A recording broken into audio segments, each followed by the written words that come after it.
మహాపరిషుద్ధుడు ప్రేమగల ప్రియపల్ల తండ్రి నీకు వందనాలు సూత్రాలు చెల్లిసిన నిస్య గడిచిన పునరుత్థానించే దిన వరకు కాచి కాపాడినందుకు వందనాలు సూత్రాలు తండ్రి కుమార పరిశుద్ధాత్మ దైవమా నీకు వందనాలు స్తుతి స్తోత్రమైనా ఈ రాత్రికాల సమయంలో వీటి రీతిగా నేను స్తుతించడానికి, నేను కనపరచడానికి, నేను ఆరాధించడానికి మాకు ఇచ్చిన గొప్ప తండ్రిని బట్టి నీకు వందనాలు సూత్రాలు ప్రభా.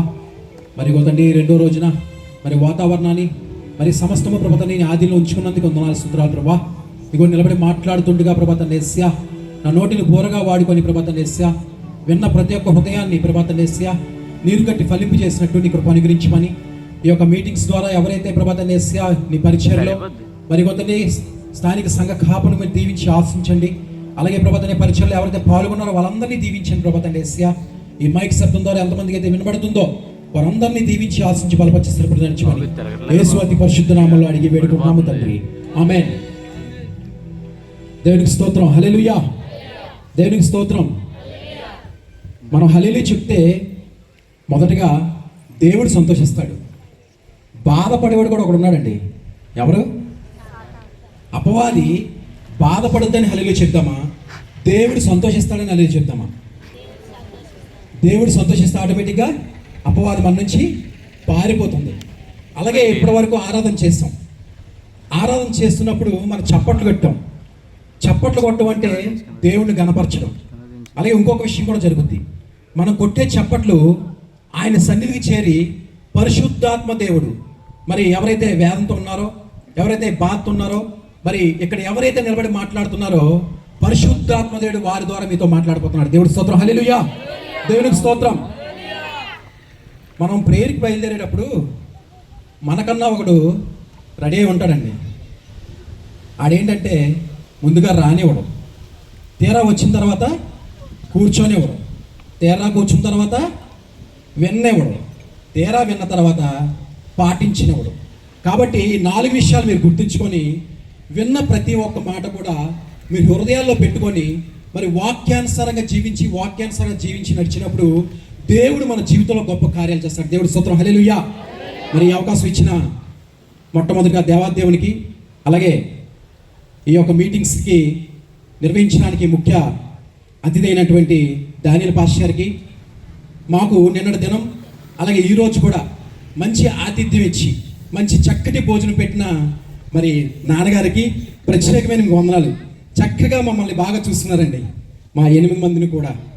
అలాగే చక్కగా మ్యూజిక్ వాయించిన మరి బ్రదర్లకి, అలాగే చక్కటి ఆరాధన చేసిన మా తమ్ముళ్ళకి, అలాగే కూడి వచ్చిన మీ అందరికీ కూడా, అలాగే సేవకులకి, వేదిక మీద ఉన్న సేవకులకి ప్రత్యేకంగా వందనాలు. దేవుని స్తోత్రం, హల్లెలూయా. దేవుని స్తోత్రం. మరి నిన్నటి దినం నా సాక్ష్యం కొంత చెప్పి నేను ముగించాను. అయితే దేవుళ్ళలోకి మేము ఎలాగొచ్చాము అన్నది నిన్న నేను వివరించాను. అయితే దేవుని తెలుసుకొని దేవుళ్ళలోకి వచ్చిన తర్వాత నా రక్షణ జీవితం ఇరుకుల్లోని, బాధల్లోని, అవమానంలోని, నిందల్లోని ఏ విధంగా దేవుడు నాకు విడుదలిచ్చాడు, ఏ విధంగా నన్ను ఏవీ నేలని స్థితి నుంచి దేవుడు ఒక ఉన్నత స్థితి ఇచ్చాడు. జీరోలో ఉన్న నన్ను హీరో చేసిన దేవుడికి నేనేం చేయాలి, కృతజ్ఞతగా ఏం చేయాలి అనుకున్నప్పుడు నా జీవితంలో చేసిన కార్యాలను బట్టి మరి నా యొక్క రక్షణ సాక్ష్యాన్ని తెలియచేయడానికి దేవుడు ఇచ్చిన గొప్ప కృపను బట్టి దేవుని మరి వందనాలు చేయడం. దేవుని స్తోత్రం, హల్లెలూయా. అయితే నా తండ్రి చనిపోయిన తర్వాత మరి ఏ విధంగా ఆ యొక్క అప్పుల నుంచి దేవుడు మాకు ఒక వ్యక్తి ద్వారా మరి మేము సహాయం పొందాం, ఆ విషయాన్ని నిన్న మీకు తెలియచేశాను. అంటే ఇలాగ వ్యాపారంలోకి ఆయన పార్ట్నర్షిప్ చేయించుకున్న తర్వాత మేము కలిసి వ్యాపారం చేస్తున్న కొన్ని రోజుల తర్వాత ఆయన బామ్మర్తిని నాకు మరి పార్ట్నర్షిప్గా చేర్చారు. ఇలాగ మేము కలిసి వ్యాపారం చేస్తున్న క్రమంలో నేను మా ఇంటి ఎదురుగా ఉన్న ఒక అమ్మాయిని ప్రేమించాను. అయితే చాలామంది సాయంత్రం పూటలు కానీ మామూలుగా అందరూ కూడా మాట్లాడుకుంటుంటారు. అలాగా వారింటికి చాలామంది వచ్చి ఇలాగా తండ్రి లేకపోయినా సరే కుటుంబాన్ని పోషిస్తూ, కుటుంబాన్ని మరి నడిపిస్తూ, మరి ఏ విధమైన అలవాట్లు లేవు, మంచి కుర్రాడు అని చెప్పేసి అన్నప్పుడు అమ్మాయికి కూడా నా మీద ప్రేమ కలిగింది. అలాగే గ్రామంలో అమ్మాయి మంచిదని చుట్టుపక్కల అందరూ చెప్పినప్పుడు మరి నాకు కూడా ప్రేమ కలిగింది. ప్రేమ కలిగిన తర్వాత మరి ఇద్దరం ప్రేమించుకున్నాం. మరి ఇద్దరం ప్రేమించుకున్న తర్వాత ఇంట్లో చెప్పాం మేము పెళ్లి చేసుకుందాం అనుకున్నాం. మరి వాళ్ళ ఇంట్లో ఒప్పుకోలేదు, మా ఇంట్లో ఒప్పుకోలేదు, ఎందుకంటే వేరే క్యాస్ట్ అని చెప్పేసి. అయితే వాళ్ళ ఇంట్లో ఒప్పుకోపోయేసరికి మేము బయటికి వెళ్ళి పెళ్లి చేసుకుందాం అనుకున్నాం. బయటికి వెళ్ళి పెళ్లి చేసుకుందాం అనుకుంటే అమ్మాయి మరి ఆ ఇంట్లో తెలిసిందో మరి ఏంటో తెలియదు కానీ అమ్మాయికి బలవంతంగా పెళ్లి చేద్దాం అనుకున్నారు. అనుకున్న తర్వాత అమ్మాయి ఏం చేసిందంటే ఉరేసుకొని చనిపోయిందండి. అమ్మాయి చనిపోయి నాలో దూరి మరి నాలో దురాత్మయి నాలో దూరి నేను 6 సార్లు సూసైడ్ చేసుకున్నాను. ఎందుకంటే ఇంట్లోంచి బయటికి వెళ్ళేటప్పుడు బయట నుంచి ఇంట్లోకి వచ్చేటప్పుడు ఆ యొక్క ఇల్లు చూసినప్పుడల్లా కూడా ఈ యొక్క అమ్మాయి చనిపోవడం కారణం నేను ప్రేమించబట్టే ఈ అమ్మాయి చనిపోయింది.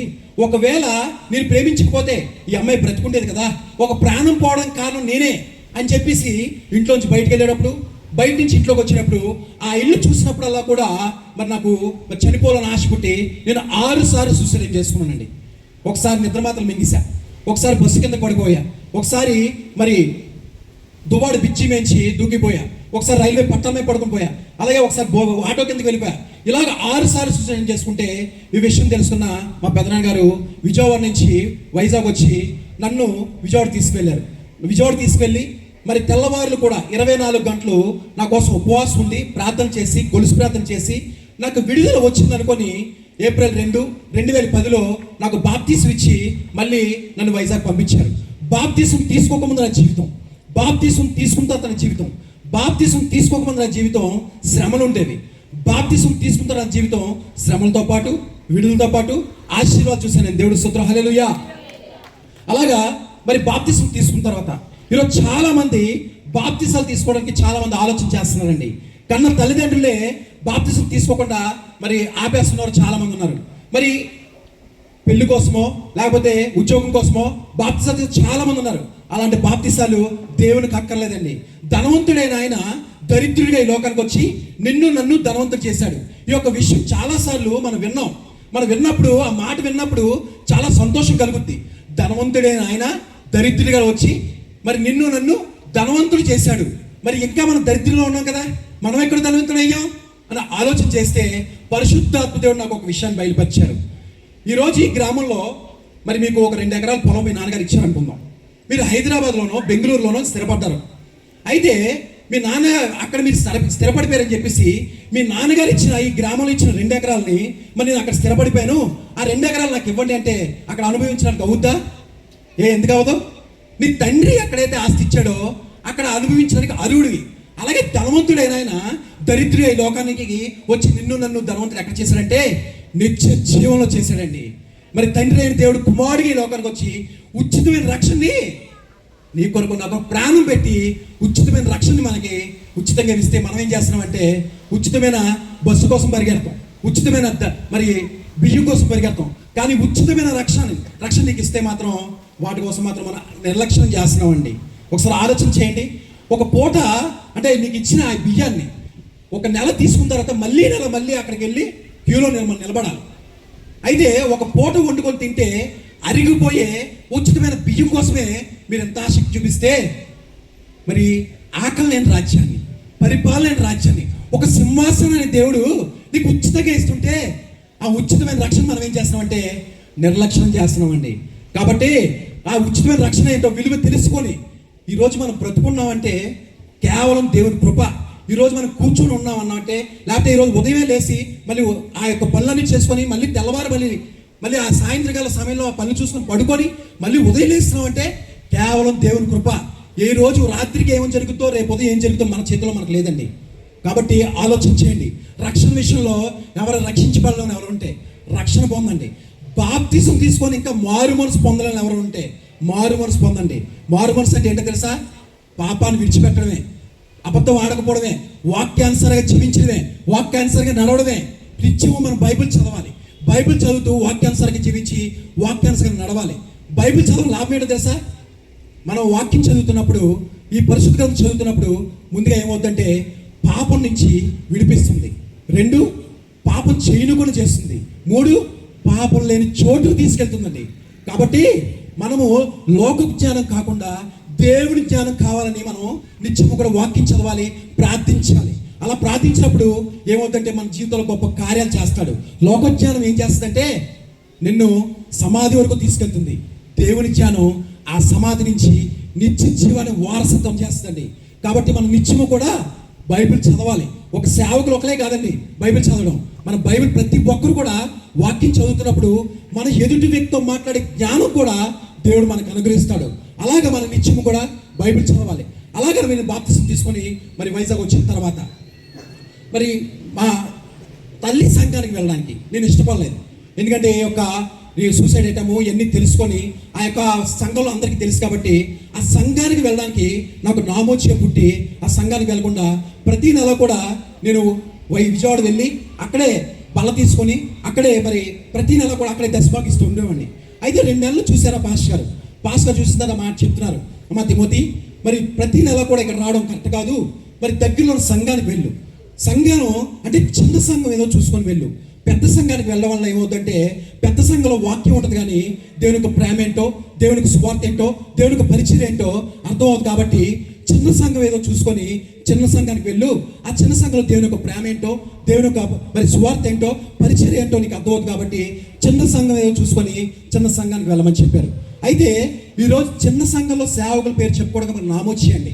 పెద్ద పెద్ద కట్అవుట్లు అలాగే సూటు బూట్ వేసుకొని యూట్యూబ్లో పెద్ద పెద్ద పేరుగాచిన సేవకుల పేరు చెప్పుకోవడానికే మనం ఇష్టపడతాం. కానీ చిన్న సంఘంలో మరి నీ కోసం నిత్యము కన్నీరు కార్చి ప్రార్థన చేసే నీ సేవకుడి కోసం మరి చెప్పుకోవాలంటే పేరు చెప్పుకోవాలంటే మనకు నామోచ్యం అండి. చిన్న సంఘంలో ఏమంటుంది తెలుసా? ప్రేమ ఉంటుందండి.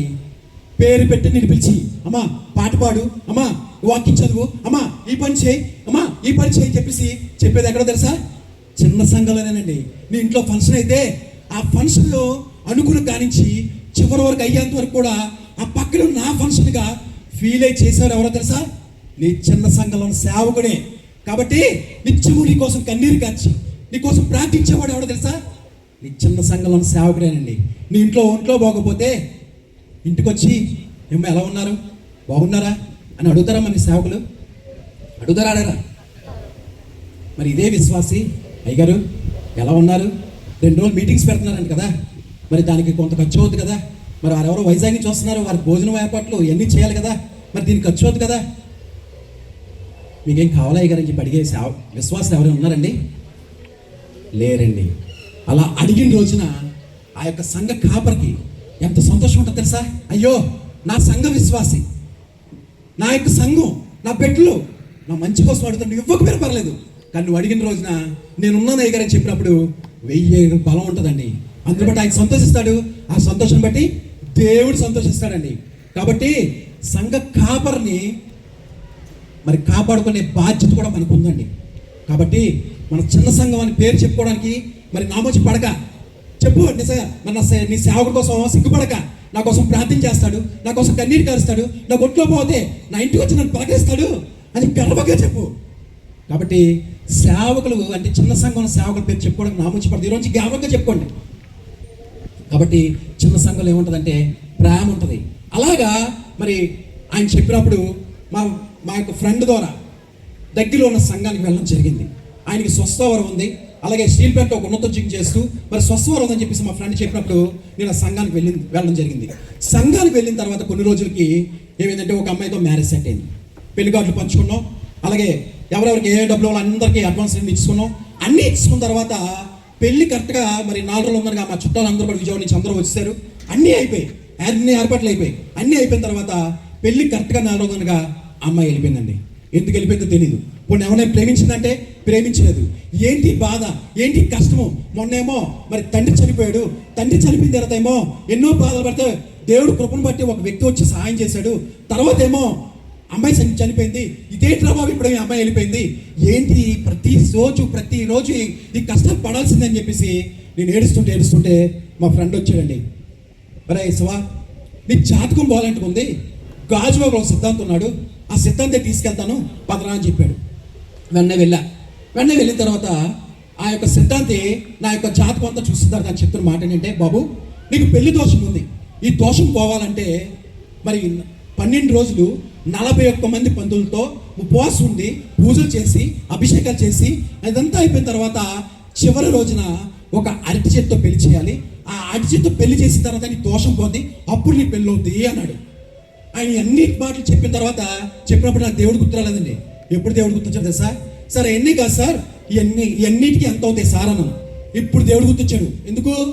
ఏదైనా కారణం చూపించి బయటికి వెళ్ళిపోవాలి, లేకపోతే డబ్బులు ఇచ్చి ఆ పని చేసుకోవాలి. ఇప్పుడు డబ్బులు లేవు నా దగ్గర, సరే ఎంత అవుతాయి సార్ అన్నాను. 50,000 అవుతున్నాడు. ఇప్పుడు దేవుడు గుర్తొచ్చాడు. ఇప్పుడు ఏదో కారణం చూపించి ఇప్పుడు నేను బయటికి వెళ్ళిపోవాలి. బయటికి వెళ్ళిపోతే ఎవరు దొరికారు నాకు కారణం? దేవుడు దొరికాడు. సార్ నేను దేవుడు నమ్ముకున్నాను సార్ అన్నాను. అని అనగానే ఆయన అన్న మాట ఏంటి తెలుసా? చెప్పో బయటికి అన్నాడు. కాదు సార్ ఒక మాట చెప్పండి సార్, ఇంకో మాట చెప్పండి సార్ అంటే, బాబు మేమేం చెప్పినా నువ్వు విను, నువ్వు బయటికి పో అన్నాడు. కాదండి ఇంకో మాట చెప్పండి అంటే, బాబు మీ పాస్ గారు ఏం చెప్తే అది విను, బయటికి పో అన్నాడు. బయటకు వచ్చాను. జాతకమే నిజమైతే నేను ఎవరిని విమర్శించట్లేదండి. నా జీవితంలో జరిగింది, నేను అనుభవించింది, నేను తెలియజేస్తున్నాను. మరి నేను ఎవరిని విమర్శించట్లేదు. జాతకమే నిజమైతే మనం ఒక హాస్పిటల్కి వెళ్తామండి, ఇంట్లో బాగోలేదని. బాగోపోతే 3 రోజులు మందులు రాసిస్తారు డాక్టర్. తీరా తగ్గకపోతే ఏం చేస్తారు? టెస్ట్ రాసిస్తారు.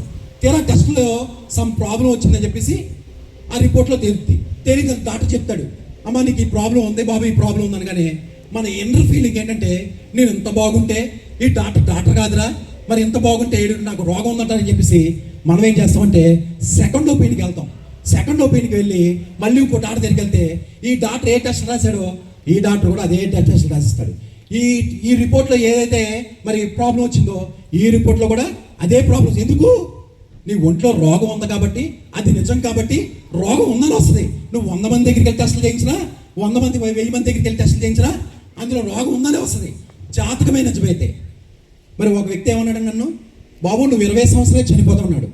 రెండోవాడి దగ్గరికి వెళ్ళినప్పుడు మొట్టమొదటిగా ఆయన అడగవలసిన ప్రశ్న ఏంటంటే, మరి బాబు నువ్వు 20 సంవత్సరాలే చనిపోవాలి, నువ్వు ఇంకెలా బ్రతుకున్నావరా అని మొట్టమొదటిగా అడగవలసిన ప్రశ్న. ఆయన ఏమన్నారండి, ఒక చెట్టు పెళ్ళి 50,000 అవుతే 41 రోజు పూజలు చేయాలి అని జాతకం నిజమంటారా? ఇప్పుడు నాకు 41 సంవత్సరాలండి. అంటే నేను 21 సంవత్సరాలు బ్రతికే ఉన్నాను. అంటే దెయ్యమే వచ్చి మాట్లాడుతున్నాను మీతో. జాతకం నిజమంటారా? 20 సంవత్సరాల లోకంలో చనిపోతే 21 సంవత్సరాలు నేను క్రీస్తులో బ్రతికే ఉన్నానండి. దేవుడి స్తోత్రం, హల్లెలూయా. కాబట్టి అలాంటి మూడాల్లో ఉన్న మూఢనమ్మకాల్ని ఎప్పటి నుంచైనా తీసివేయనమ్మా. తీసివేసి ఈశాన్య మూలని, ఆ మూలని, ఈ మూలని, ఇంకా కూడా లోకంతో పాటు మనం కూడా ఆ యొక్క మూలం చూస్తున్నామండి. కాబట్టి అలాంటి మూఢనమ్మకాలు ఎవరైనా ఉంటే ఇప్పుడే ఈ క్షణమే తీసివేయండి. అందుకే మరి నేను అనుభవించిందే మీకు తెలియజేస్తున్నాను. అయితే అయ్యగారండి మా అబ్బాయి పెళ్ళండి, ముహూర్తం పెట్టండి అంటాం, లేకపోతే డేట్ పెట్టండి అంటాం. ఈ లోపల పాస్ గారు పిచ్చాడు కదండి, గబగబా క్యాలెండర్ తీస్తాడు. గబగబా అటు ఇటు తిరగేసి అది చేసి చేసి మొత్తానికి ఒక 4-5 డేట్లు ఆయన ఫిక్స్ చేస్తారు. ఈ లోపల మనం ఎక్కడికి వెళ్ళి వచ్చేస్తాం, పెట్టుకొని వచ్చేసి అయ్యగారండి ఈ డేట్ వద్దండి, ఈ డేట్ పెట్టండి అయ్యగారు, ఎందుకంటే మా ఫ్యామిలీ అందరికీ ఈ డేటే అవుతుందంటే అయ్యగారు అనేవాళ్ళు లేరమ్మా. తీరా పాప బాబో పుడతాడు. పుట్టిన తర్వాత అయ్యగారండి పేరు పెట్టండి అంటాం. మళ్ళీ పాస్వర్డ్ పిచ్చాడు కదమ్మా.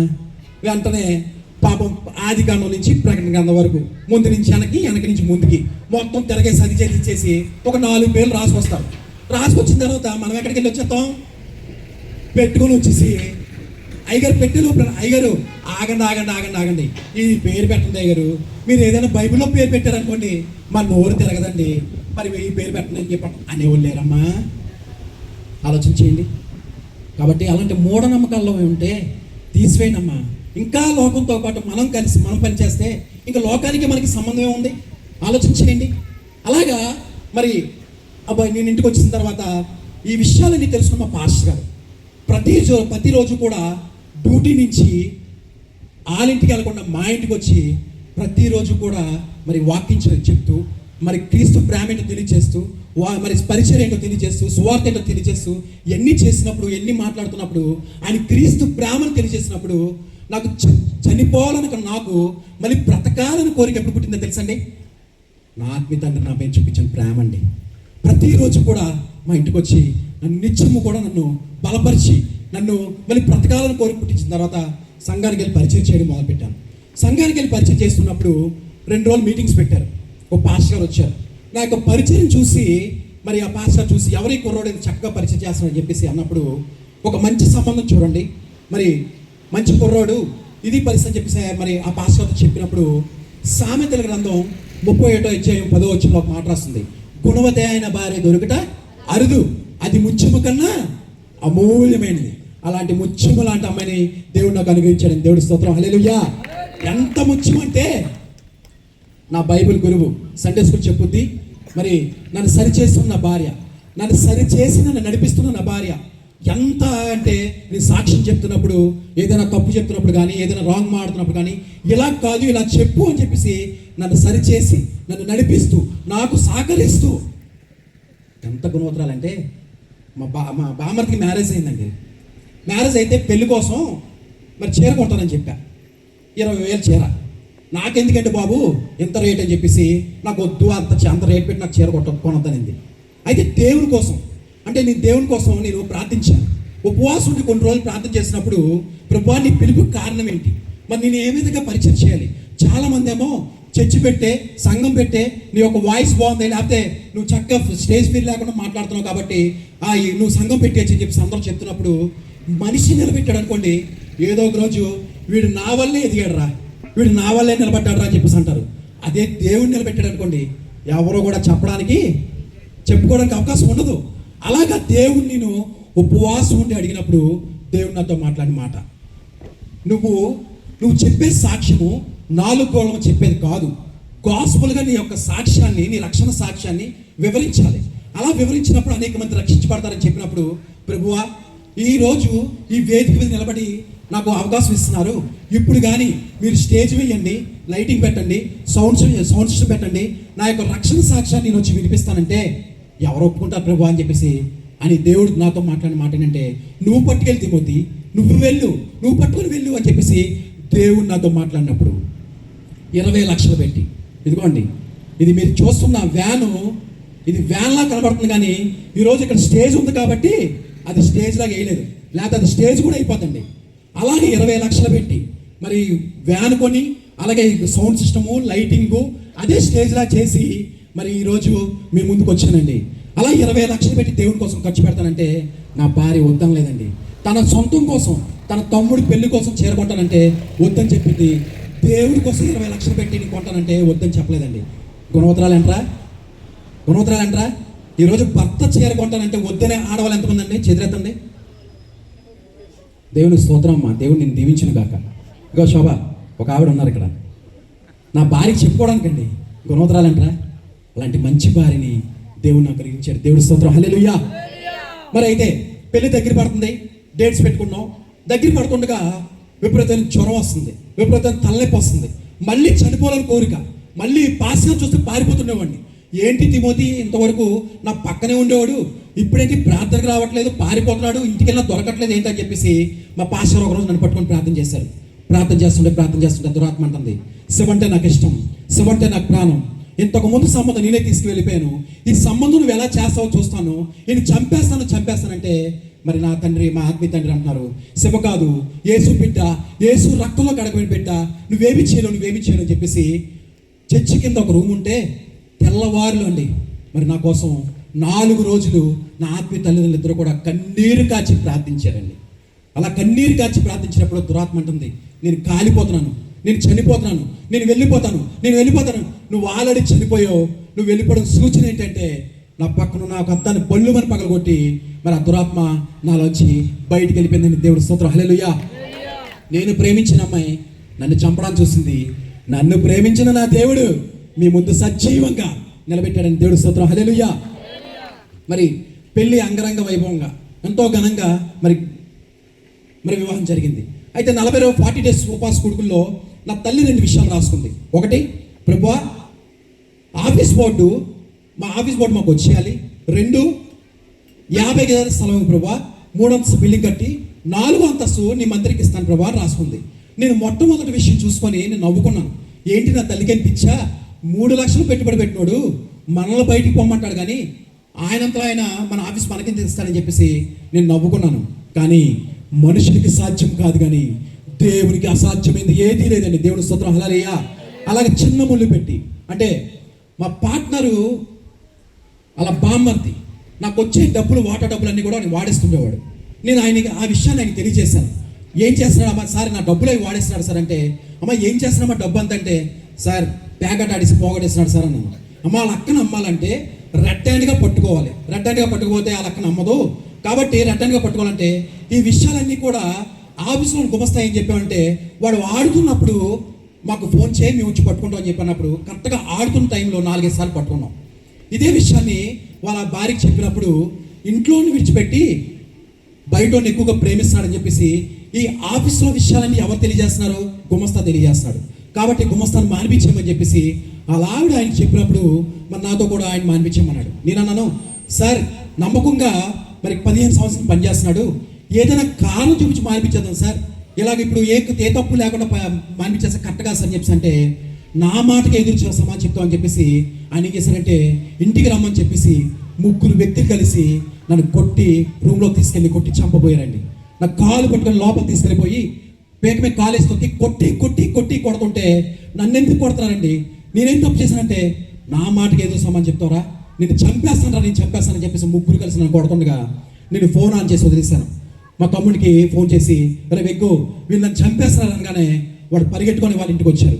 రాగానే మరి కొట్టగల శక్తులు కూడా కొట్టలేదండి, ఎందుకంటే తను తాను తగ్గించుకున్నాడు, హెచ్చించబడతాడని చెప్పేసి దేవుని యొక్క వాక్యం తెలియజేస్తుంది. ఆ రోజు తగ్గించుకున్నాను, ఈరోజు హెచ్చించబడ్డాను. దేవుడి స్తోత్రం, హల్లెలూయా. ఆడు కొడుతుండగా నేను పోలీస్ స్టేషన్కి వెళ్ళి కేసు పెట్టా. కేసు పెడితే నేను మొట్టమొదటిగా ఎవరి మీద అయితే కేసు పెట్టానో వాళ్ళని తీసుకెళ్ళి లోపలేయకుండా నన్ను తీసుకెళ్ళి లోపలేస్తారు. ఏంటి విషయం ఏంటంటే వాళ్ళు డబ్బున్నోళ్ళు, మరి రాజకీయ నాయకులు అందరూ తెలుసు కాబట్టి 25,000 ఖర్చు పెట్టి నన్ను తీసుకెళ్ళి సెల్లో వేస్తారండి. మోకాలు వేసి ఏడుస్తున్నాను, ఏసయ్యా తండ్రి లేనోడికి తండ్రే ఉన్నావు కదా, దిక్కు లేనోడికి దిక్కే ఉన్నావు కదా. నేను ఒంటరిగా ఫీల్ అవుతున్నప్పుడు ఒరే పిచ్చివాడా నువ్వు ఒంటరివాడు కాదురా, నీ చెయ్యి పట్టుకొని నేను నడిపిస్తానన్నావు కదా, ఏంటి ప్రభా ఈ బాధ, ఏంటి బాబా ఈ కష్టం, ఏంటి పరిస్థితి అని చెప్పేసి కన్నీరు కార్చి ఏడుస్తుంటే మరి కీర్తన గ్రంథం 18వ ఒక మాట రాస్తుంది. మరి తండ్రి లేని వారికి నలిగిన వారికి మరి న్యాయం తీర్చుడికే చెవి యొక్కి ఆలకించను. దేవుని స్తోత్రం, హల్లెలూయా. వేదంతో ఉన్నావా, కృంగిపోతున్నావా, నలిగిపోతున్నావా? అయితే ఈరోజు దేవుడి మాట ద్వారా నీ చింత యావత్తు నా మీదే నీకు గొప్ప కార్యాలు జీవితంలో చేస్తానని దేవుడు మాట్లాడుతున్నాడు. నమ్మలో గట్టిగా మరి చప్పట్లు కొట్టిన దేవుడి స్తోత్రం, హల్లెలూయా. అలాగా మరి నేను కన్నీరు కాచి ప్రార్థన చేస్తున్నప్పుడు మా బాబాయ్ వాళ్ళు అందరూ వచ్చి మరి వేరే వాళ్ళ ద్వారా తీసుకెళ్ళి బయట తీసుకొచ్చారు. నా తల్లి మొట్టమొదటి విషయం ఏదైతే రాసుకుందో మా ఆఫీస్ బోర్డు మాకు దేవుడు అనుగ్రహించాడని దేవుడి స్తోత్రం, హల్లెలూయా. మరి నవంబర్ 8, 2013 నా దగ్గర ₹1 కూడా లేదండి. ₹1 కూడా 30,000 అప్పుతో వ్యాపారం స్టార్ట్ చేసాం. 30,000 అప్పుతో వ్యాపారం స్టార్ట్ చేస్తే దేవుడు ఎంతలాగా దీవించాడంటే దినదినము నన్ను దీవిస్తున్నాడు, నన్ను ఆశీర్దిస్తున్నాడు, నన్ను బలపరుస్తూనే ఉన్నాడు. మరి నా 2 తమ్ముడి పెళ్ళిళ్ళు, నాకు 2 కుమారులు, నా పెద్ద కుమారుడికి 2 కుమారులు, అలాగే నా చిన్న తమ్ముడికి ఒక పాప ఒక బాబు. అలా నా తల్లి 2వ విషయం ఏదైతే రాసుకుందో 50 గజాల మరి మన తల్లి అడిగినప్పుడు దేవుడు నాకు 300 గజాల స్థలం ఇచ్చాడు. దేవుడి స్తోత్రం, హల్లెలూయా. మరి 300 మరి 150 గజాలు మరి 300 అదే 300 గజాల స్థలంలో 150 గజాలు 300 బిల్డింగ్ కట్టి పైన దేవుడి మందిరికి ఇచ్చాం. పక్కనున్న 150 గజాల్లో గార్డెన్ కట్టించుకొని మరి అక్కడ ప్రతి బుధవారం కూడా అక్కడ మరి స్వస్థశాల అని చెప్పేసి అక్కడ ఆరాధనలు జరుగుతున్నాయి. ఇన్ని చేసిన దేవుడికి ఏం చేయాలి, ఏం చేస్తే ఆయన రుణం తీర్చుకోగలను అని ఆలోచన చేస్తున్నప్పుడు కారు కొనుక్కున్నానండి. కారు కొనుక్కున్నప్పుడు నేను ఒక కమిట్మెంట్ తీసుకున్నాను. నేను ఎంతో దూరం వెళ్ళినా సరే మరి నా సేవకుడిని ఒక ఫంక్షన్కి వెళ్ళినా, ఒక మీటింగ్కి వెళ్ళినా, లేకపోతే ఒక షాపింగ్కి వెళ్ళినా, ఎక్కడికి వెళ్ళినా సరే నా సొంత డబ్బులతో నా కారులో తీసుకెళ్ళాలని ఒక కమిట్మెంట్ తీసుకున్నాను. నేను డ్రైవింగ్ సీట్లో కూర్చొని నా సేవకుడిని పక్క సీట్లో కూర్చొని నేను డ్రైవింగ్ చేస్తుంటే దేవుడిచ్చిన ఘనత ఏంటో తెలుసా? అనేక మంది సేవకుల మధ్య నన్ను కూర్చోబెడుతున్నాడండి. అనేక మంది సేవకులు నిలబడుతున్న ఈ వేదిక మీద నేను నిలబడి మాట్లాడుతున్న కారణం ఏంటి తెలుసా? నా నమ్మకత్వమైన పరిచయం చూసండి. కాబట్టి మనం పని చేసేటప్పుడు, పరిచయం చేసేటప్పుడు ఇది నా పని, ఇది నా సంఘము, ఇది నా ఆలయము, ఇది నా ఇల్లు అని చెప్పేసి మనం పరిచయం చేయాలి. అంతేగాని పాస్టర్ మెప్పు కోసమో, పాస్టర్ చూస్తున్నారనో, పాస్టర్ నేను చేస్తుంటే నీ గొప్ప కోసమో పరిచయం చేయొద్దండి. పాస్టర్ చెప్తే చేసేదాన్ని పని అంటారు, చెప్పకుండా చేసేదాన్ని పరిచర్య అంటారు. కాబట్టి మనం పరిచయం చేసేటప్పుడు చెప్పకుండా వచ్చి ఆ యొక్క పరిచయం మనం చేయాలి. అంతేగాని మెప్పు కోసం దేనికోసం చేస్తే ఆ మెప్పుని దేవుడు ఆశీర్వదించడు. అలాగా స్టిల్ ఈరోజు కూడా నా సేవకు ఫోన్ చేస్తే ఈరోజు కూడా నేను ఎంత దూరం వెళ్తున్నా, ఎన్ని పనులు ఉన్నా సరే పక్కన పెట్టి నేను ఆయన పని మరి ఆయన తీసుకొని వెళ్తుంటాను. అలాగే మనం పని చేసేటప్పుడు నమ్మకత్వంగా ఆ యొక్క పరిచయం చేయాలి. ఇలా పరిచయం చేస్తున్న క్రమంలో జనవరి 2, 2020 మొట్టమొదటిసారిగా నేను సాక్ష్యం చెప్పాను ఓపెన్ మీటింగ్లో. అంటే మా పాస్టర్ గారిని వాకింగ్ చెప్పడానికి వేరొక సేవకులు పిలిచారు. ఒక సాక్ష్యం ఉంది, మరి ఆ సాక్ష్యాన్ని వినిపిస్తాను, నాతో పాటు తీసుకొస్తానని చెప్పేసి నన్ను కూడా తీసుకువెళ్ళారు. మొట్టమొదటిగా నేను సాక్ష్యం చెప్పాను. సాక్ష్యం చెప్పిన తర్వాత దేవుడు నాతో మాట్లాడుతున్నాడు. ఒరే నాయనా, నా పని చేయాలి, నా దగ్గర రారా, నా పని చేయరా బాబు అని చెప్పేసి దేవుడు నాతో మాట్లాడుతున్నాడు. బాబు, లగ్జరీ లైఫ్ ఇచ్చావు, చక్కటి ఇల్లు ఇచ్చావు, చక్కటి కుటుంబాన్ని ఇచ్చావు, ఇది చాలు కదా. ఇప్పుడు కానీ నేను బైబిల్ పట్టుకొని వెళ్ళాను అనుకో, ఫ్రెండ్స్తో తిరగడానికి అవ్వదు, మరి సినిమాలు చూడడానికి అవ్వదు, ఏమి చేయడానికి అవ్వదు. కాబట్టి నాకెందుకు బాబు, ఈ లగ్జరీ లైఫే బాగుంది అనుకున్నాను. మరి 2024 సంవత్సరం ఒక ప్రత్యేకమైన సంవత్సరం అండి. నా జీవితాన్ని నా దేవుని వైపు తిప్పిన సంవత్సరం. దేవుని స్తోత్రం, హల్లెలూయా. 2024 ఫిబ్రవరి 4వ తారీఖు 5వ తారీఖున మా సంఘం అంతా కలిసి మా అత్తగారి ఇంటి దగ్గర 2 రోజులు మరి సువార్త మీటింగ్స్ పెట్టాం. 2 లక్షలు ఖర్చు పెట్టాను. నా సొంత డబ్బులతో వెళ్ళి అక్కడ సువార్త మీటింగ్ పెట్టాం. అలా పెట్టినప్పుడు మా సంఘం అంతా 5 మంది కలిసి వెళ్ళి అక్కడ 2 రోజులు కూడా నా యొక్క సాక్ష్యాన్ని, మా ఆత్మీయ తండ్రి వాక్యాన్ని పంచుకున్నారు.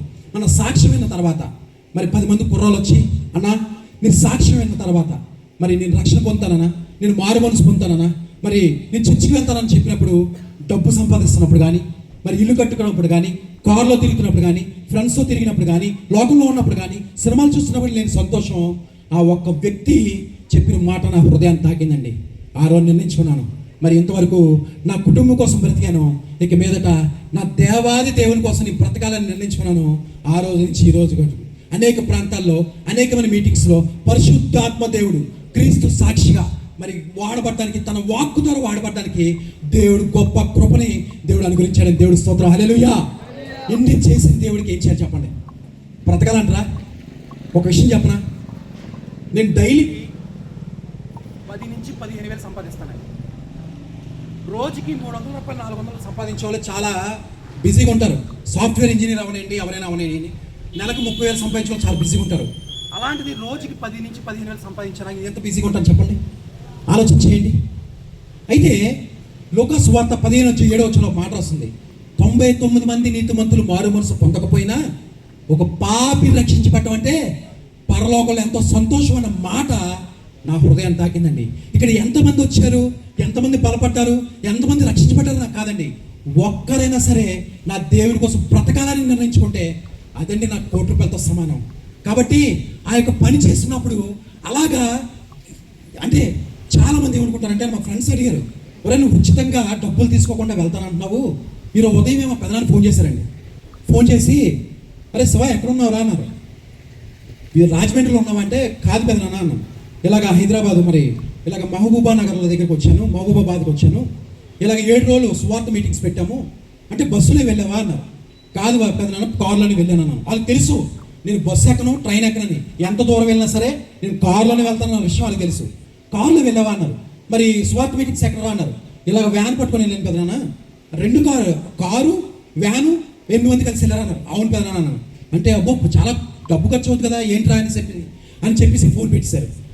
అయితే చాలామంది మా ఫ్రెండ్స్ కూడా నన్ను అడిగారు, ఏంట్రా నువ్వు ఉచితంగా వెళ్తానంటున్నావు, నీకేంటి లాభం, నీకేంటి పరిస్థితి అని చెప్పేసి వాళ్ళు అడుగుతున్నప్పుడు నేను వాడికి ఒక సమాధానం చెప్పానండి.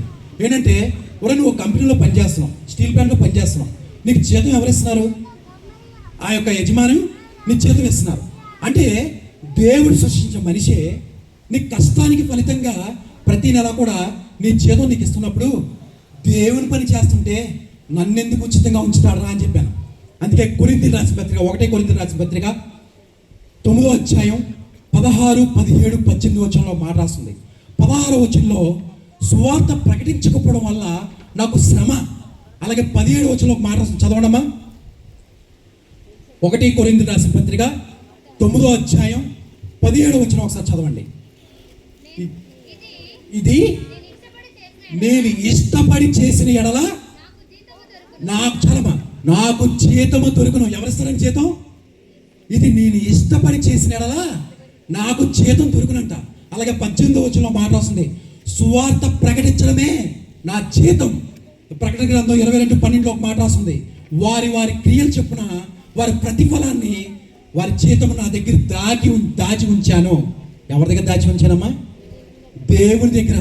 ఈ లోకంలో ఏది సంపాదించినా నాతో రాదు, కానీ నా మాట విన్న మీరు యేసు ప్రభు నిజమైన రక్షకుడు అని అంగీకరిస్తే నా ఆత్మతో, నేను ఒకటి గ్యారెంటీ ఇస్తాను, నా ఆత్మతో పాటు నీ ఆత్మ కూడా దేవుని స్తుతిస్తుంది, దేవుని గర్పరుస్తుంది, దేవుని ఆరాధిస్తుంది. నాకు అది కావాలండి. అందుకే నా యొక్క ప్రయాస.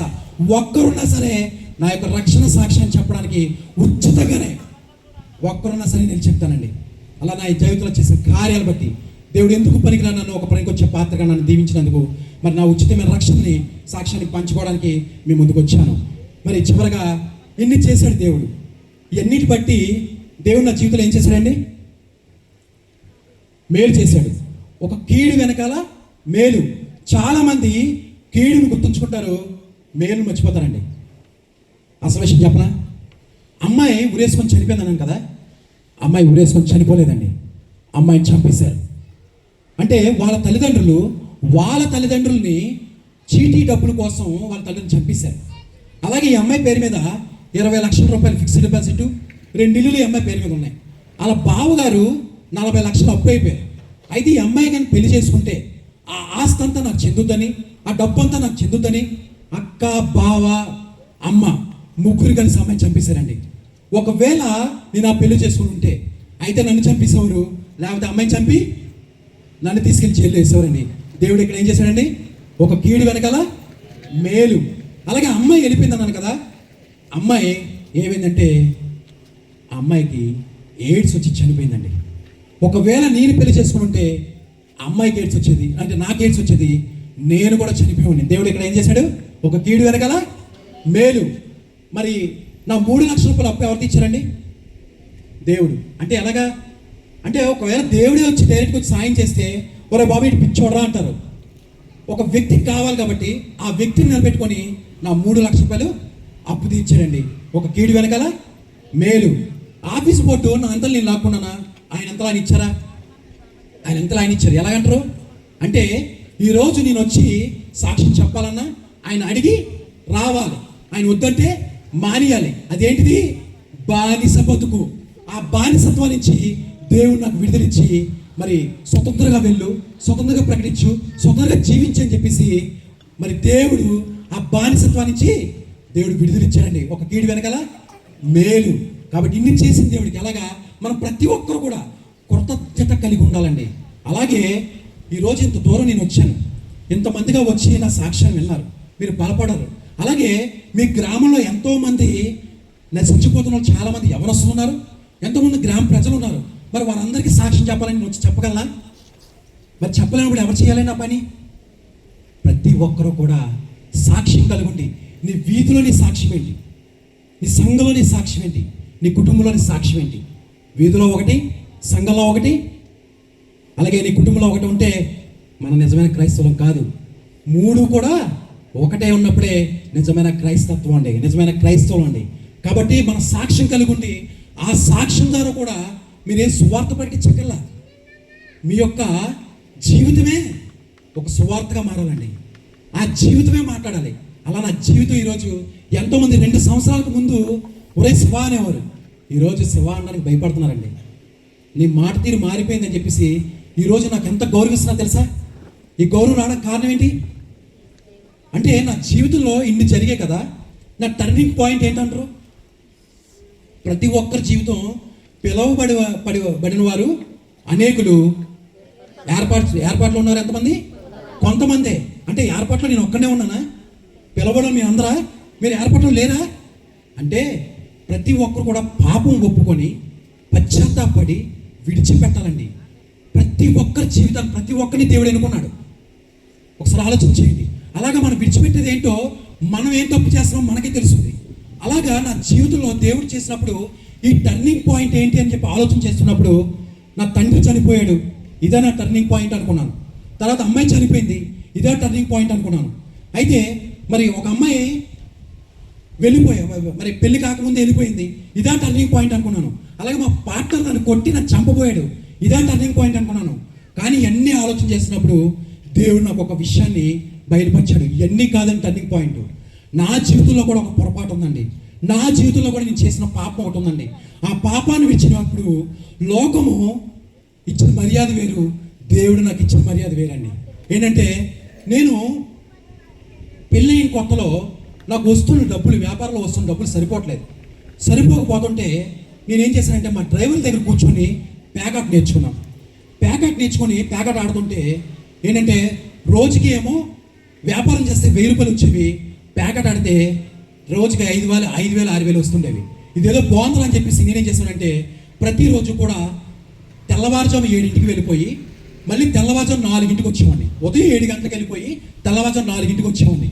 నా భార్య అలాగే మా అమ్మ మా తమ్ముళ్ళు తిట్టేవారు, ఒరే ఎందుకురా మనకి గంజి నీరైనా సరే తాగుదాము, ఎందుకు మనకి అని చెప్పేసి నా భార్య చాలాసార్లు నన్ను హెచ్చరిస్తే పోవే నువ్వు చెప్పేది ఏంటి, ఎందుకంటే డబ్బులు వస్తున్నాయి కదా, ఈ 5,000 6,000 వస్తున్నాయి కదా, ఈ డబ్బులు కనపడుతున్నప్పుడు నేను నీ మాట ఎందుకు పెట్టాను. అలాగే లోకము ఆ డబ్బు వస్తున్నప్పుడు ఈ వచ్చినప్పుడు ఏం చేశానంటే ఎవరైతే ప్యాకెట్లో డబ్బులు పోగొట్టుకున్నారో వారికే డబ్బులు ఇచ్చి అప్పుడుకి ఇచ్చేవాడిని. ఎంత వడ్డీకి 10 రూపాయలు, 100కి 110 రూపాయలు వడ్డీకి నేను డబ్బులు ఇచ్చేవాడిని. డబ్బులు ఇస్తాను. అందులో ఒకడు ఏం చేశానంటే ఆ డబ్బులు పోతుండేవి, వాడి దగ్గర బంగారము వాడి దగ్గర వస్తువులు ఏం చేశానంటే నేను తాకట్టు పెట్టుకొని 10 రూపాయలు వడ్డీ వాడికి ఇస్తే వాడు ఏం చేస్తానంటే ఎదుటి వ్యక్తి యొక్క బలహీనత తీసుకొని, అంటే వాడు ఎవరి దగ్గర అయితే తాకట్టు పెడతాడో వాళ్ళు ఏం చేస్తారంటే వ్యభిచార కొంపలకు రమ్మని చెప్పి బారులు తీసుకొచ్చి వీడియోలు తీసి వాడు ఏం చేస్తాడంటే డబ్బు అప్పు తీర్చకుండానే వాళ్ళు బ్లాక్మెయిల్ చేసి వాడి యొక్క డబ్బులన్నీ తీసుకుంటుండేవాడు. అలాగే నాకు కూడా వ్యభిచార కొంపలకు రమ్మన్నాడు, అలాగే బారుకు రమ్మన్నాడు. అయితే నాకు ఆ వ్యభిచార కొంపలకు వెళ్ళడం ఇష్టం లేదు, అలాగే నాకు అలవాట్లేదు, అలాగే నాకు మందు కూడా అలవాట్లేదు. కాబట్టి నేను రానని చెప్తే ఈయన ఎలా పడగొట్టాలని చెప్పి ఆలోచన చేస్తున్నప్పుడు ఒకరోజు అమ్మని చెప్తే ప్యాకెట్ ఆడుతున్నప్పుడు వెళ్ళాను. నేను ఆడకుండా పక్కనే నిలబడుతున్నప్పుడు వాడే చేసినట్టే మఫ్తీలో ఉన్న పోలీసు వాళ్ళు రమ్మని చెప్పి మఫ్తీలో రమ్మని చెప్పాడు. వాళ్ళు వచ్చే లోపల వీడు ఏం చేసినట్టే వాడు చెయ్యి రేజ్ అయ్యి 40,000 గెలిచాడు. ఆ 40,000 నా చేతికి ఇచ్చాడు, జోలో పెట్టుకున్నాను.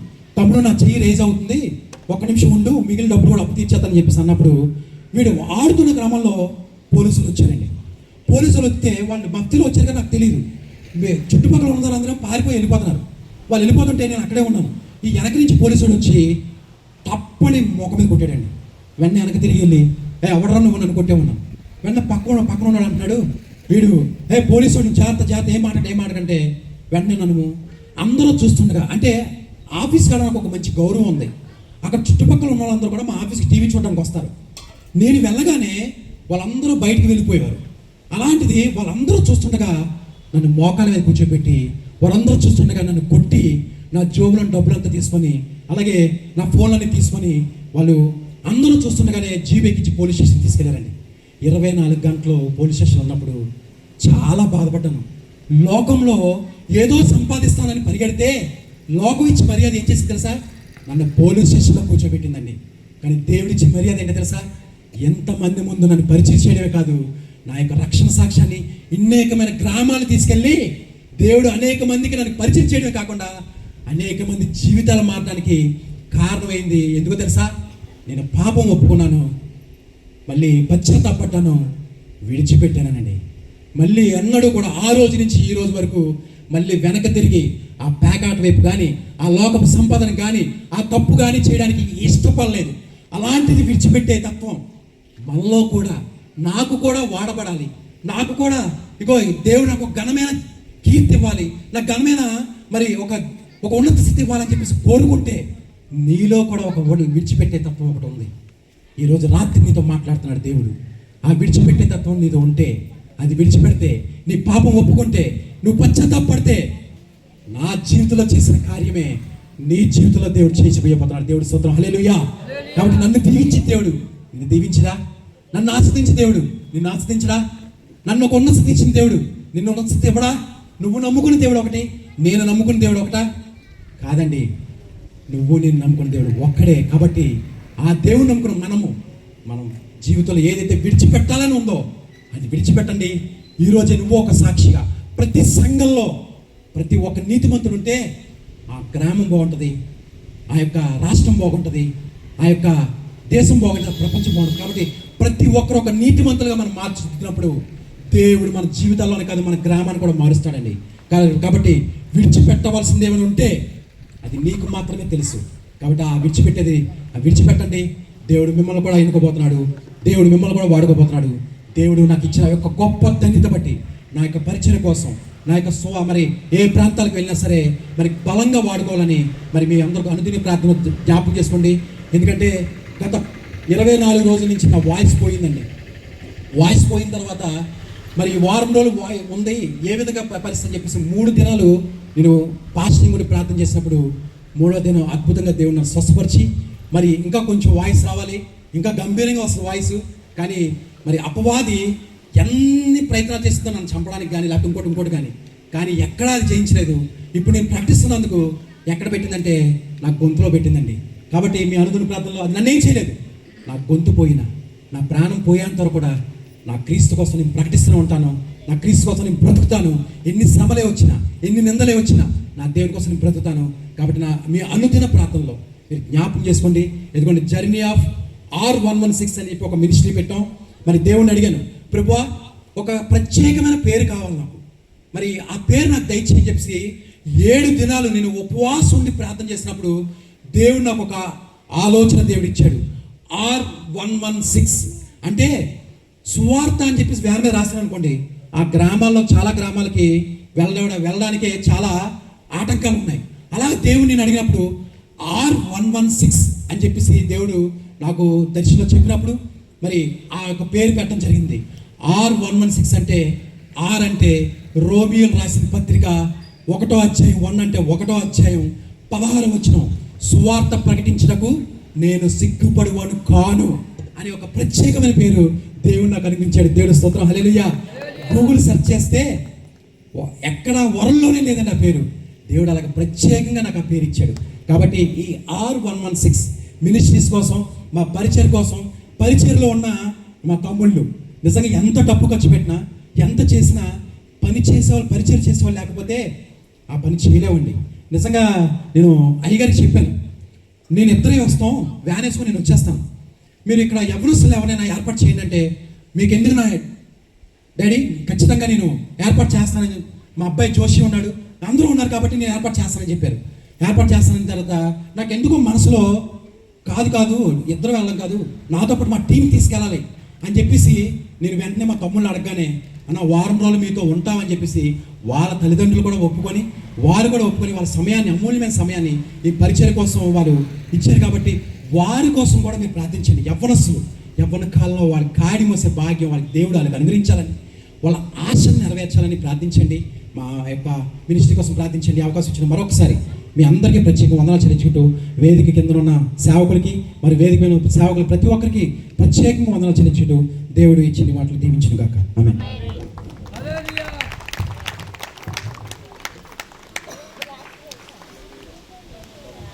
హల్లెలూయా, ప్రైజ్ ది లార్డ్.